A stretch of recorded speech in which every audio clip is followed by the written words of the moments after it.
L'invité de Smart Impact, c'est Adrien Salter. Bonjour. Bonjour Thomas Hugues. Bienvenue, vous êtes muséographe, commissaire de l'exposition Urgence climatique à la Cité des Sciences et de l'Industrie à Paris. Expo ouverte depuis le mois de mai. Combien de visiteurs depuis? Et puis, est-ce que ça correspond à ce que vous espériez? Alors oui, exposition ouverte depuis la mi-mai dernier. Et nous sommes à 205 000 visiteurs en à peu près 6-8 mois d'exploitation. Ouais. Donc c'est au-delà des attentes, vu qu'on espérait 300 000 visiteurs au bout d'un an d'exploitation. Donc c'est un sujet qui apparemment mobilise et intéresse les publics. Ouais. Avec quel principe, avec quelle base vous avez... Je sais que l'exposition a été préparée, organisée en partenariat avec le CNRS. C'était quoi votre feuille de route en quelque sorte? Alors, au départ, on voulait aborder la question de l'habitabilité de la planète d'ici 2100 et de montrer quels étaient les avenirs possibles de la planète en suivant les scénarios d'émissions de gaz à effet de serre. Et donc de montrer que le constat n'est pas forcément très lumineux quand on regarde les chiffres, mais que des solutions existent, que ces solutions on les connaît déjà et qu'on pourrait tout à fait dès aujourd'hui les mettre en place pour arriver à un futur qui soit enviable et décarboné. Si on se balade, là, faites-nous la visite, qu'est-ce qu'on peut voir dans cette exposition? Alors, on a séquencé cette exposition en 3 thématiques, une qui s'intitule Décarbonons et qui est consacrée aux objectifs de l'accord de Paris de 2005, donc de limiter le réchauffement climatique à 2 degrés, voire 1,5 degré, bien que les chiffres... On voit que le 1,5 degré, on y est déjà. Exactement, c'est plutôt pour la fin de la décennie, mais c'est vrai que ça va être très compliqué de les tenir. Donc on a cette première séquence qui permet justement de comprendre qu'un avenir décarboné est possible, que l'on connaît les solutions et qu'encore une fois, il suffirait de les mettre en place. Ensuite, on a une deuxième partie qui s'appelle Anticipons et qui est consacrée, elle, à la compréhension des scénarios du GIEC. En gros, comment est-ce qu'on arrive aujourd'hui à imaginer un avenir en 2100 à partir des données qui sont récoltées par les scientifiques. Donc de montrer que selon différents scénarios, on pourrait bien entendu limiter notre impact en termes d'émissions carbone et donc en termes d'impact sur la biodiversité, sur les littoraux et sur la montée des eaux. Et enfin, une partie qui est pour moi la plus importante, qui s'appelle Agissons et qui est consacrée, elle, à l'action individuelle et surtout collective qu'il faut qu'on mette en place dès maintenant, très rapidement, pour justement limiter les impacts du réchauffement climatique. Ouais. On y voit des sculptures de données. Oui. Alors, c'est quoi des sculptures de données? Alors, en fait, on a voulu montrer de manière plus visuelle, plus explicite au public que par des graphiques habituels, nos impacts à nous, en tant que consommateurs, en tant que citoyens, sur certains secteurs d'émissions de gaz à effet de serre.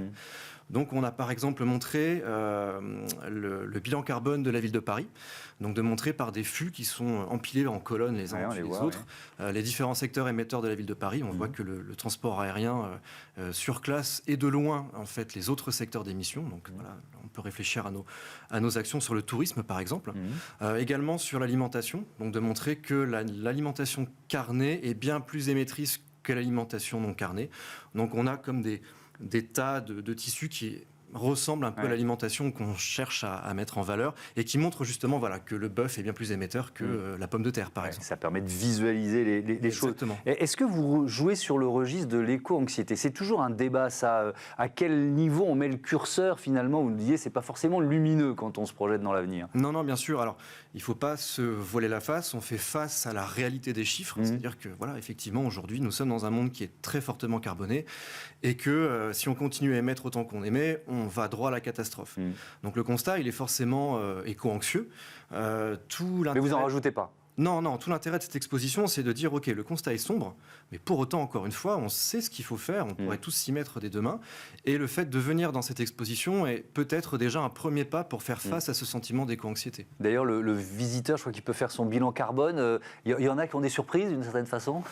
Oui, je pense que certains ont des surprises et se pensaient peut-être un peu plus sobres en émission. Mais oui, l'intérêt, c'est de montrer que on a tous un rôle à jouer. Mais encore une fois, le but n'est pas de culpabiliser le visiteur en le ramenant à sa propre échelle d'action, mais bien de dire que l'action aussi doit venir du plus haut. C'est un élément important parce qu'on peut se demander quel est le rôle de l'art ou on va dire des espaces culturels dans ce défi de la transformation environnementale et sociétale. Vous êtes là aussi pour inventer de nouveaux imaginaires, rendre ce futur finalement désirable et pas seulement, j'allais dire flippant, pas seulement anxiogène. Exactement, c'est tout à fait ce qu'on cherche à montrer dans cette exposition, c'est d'aller un peu à l'encontre de certaines images qu'on voudrait nous faire passer aujourd'hui en termes de sobriété, qui serait un retour en arrière. On cherche à montrer qu'encore une fois, en décarbonant et en revoyant un tant soit peu nos habitudes de consommation, de transport, de rapport aux vêtements, par exemple, à l'achat, à la consommation, on peut réussir à avoir des mondes qui sont tout à fait envieux. Et là où le point est très important, c'est que cette transition écologique, elle doit également être une transition sociale juste. Donc non seulement à l'échelle d'un pays comme la France, par exemple, mais aussi en lien avec des pays qui, eux, sont en voie de développement et vont connaître leur plein boom économique dans les années qui viennent. Ouais. C'est ce qu'on appelle une exposition permanente. Donc ça veut dire qu'elle est censée durer quoi, une dizaine d'années, c'est ça ? 10 ans, effectivement. C'est prévu pour 10 ans et on parlera de la fin, qu'est-ce qui va se passer dans 10 ans, mais elle est éco-conçue. Qu'est-ce que ça veut dire quand on est commissaire d'expo et qu'on vous dit, oui, on fait une expo sur l'urgence climatique, évidemment, elle doit être éco-conçue. Quelle contrainte, entre guillemets, vous avez dû intégrer à vos idées? Alors, ça a été déjà de revoir beaucoup nos habitudes de travail dans une grande institution comme la Cité des sciences et de l'industrie. Ouais. Et donc, de réfléchir en termes de matériaux, en termes de durabilité, en termes d'impact énergétique aussi. Donc, de ne pas avoir une surmultiplication des écrans ou de dispositifs qui soient gourmands en énergie. Et de réfléchir à, justement, des matériaux qui soient sobres en émissions carbone et qui, surtout, soient à l'usage à la fin de l'exposition, réemployable et recyclable. Donc on a une exposition qui est intégralement conçue en bois. Circuit court du bois qui vient du Massif central. Et donc ce bois a 10 ans de vie de l'exposition est prévu pour être récupéré, réemployé soit à la Cité des Sciences pour une autre expo, soit dans d'autres musées. Ou alors on espère aussi, si la législation le permet, que des citoyens, que des gens comme vous et moi puissent aller se sourcer directement dans l'expo en matériaux pour refaire de la charpente ou une maison chez soi. Donc démontable et recyclable, ça c'était la feuille de route pour les matériaux. Est-ce que vous avez renoncé à certaines idées trop énergivores? Vous voyez ce que je veux dire? Quand on est commissaire d'expo, on a une page blanche au départ. Et puis entre ce qu'on voudrait faire et ce qu'on peut faire, il y a parfois des marges. Oui, alors on a renié. Alors, je peux donner quelques exemples très précis sur plutôt des habitudes de travail. Donc, par exemple, on a des matériaux en bois qui sont très sensibles aux produits chimiques.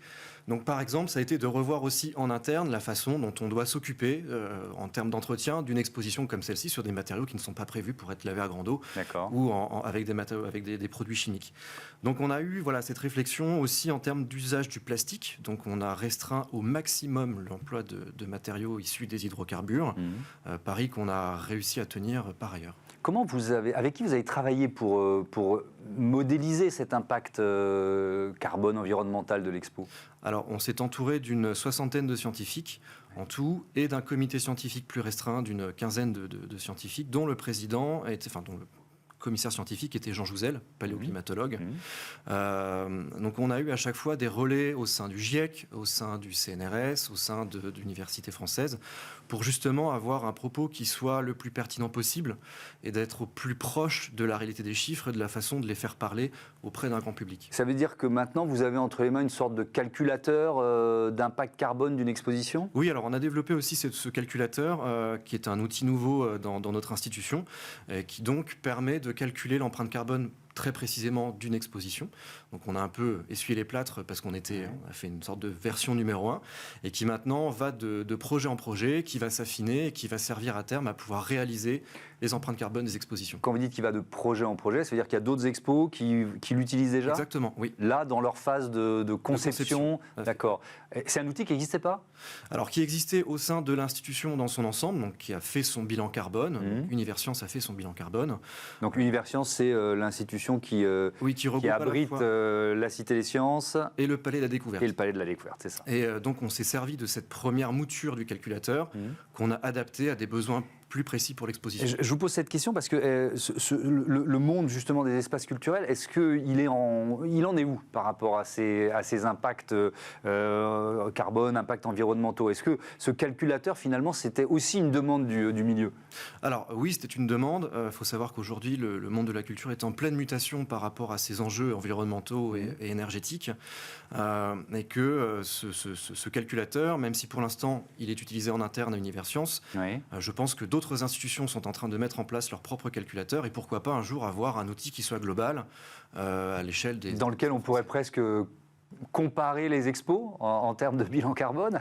Oui, je ne sais pas. Je ne sais pas si vous voulez rentrer dans un match ou dans une compétition. Je ne sais pas si c'est une bonne méthode de comparaison entre les expositions, mais oui, je pense qu'à terme, il faudra arriver à développer des bilans carbone et pourquoi pas aussi avoir des budgets carbone en amont du projet. Donc pas non seulement un budget financier, mais également un budget carbone. Oui, c'est presque un bilan comptable adapté au temps, quoi. Exactement. Ouais. Ça, vous êtes preneur d'un outil comme ça?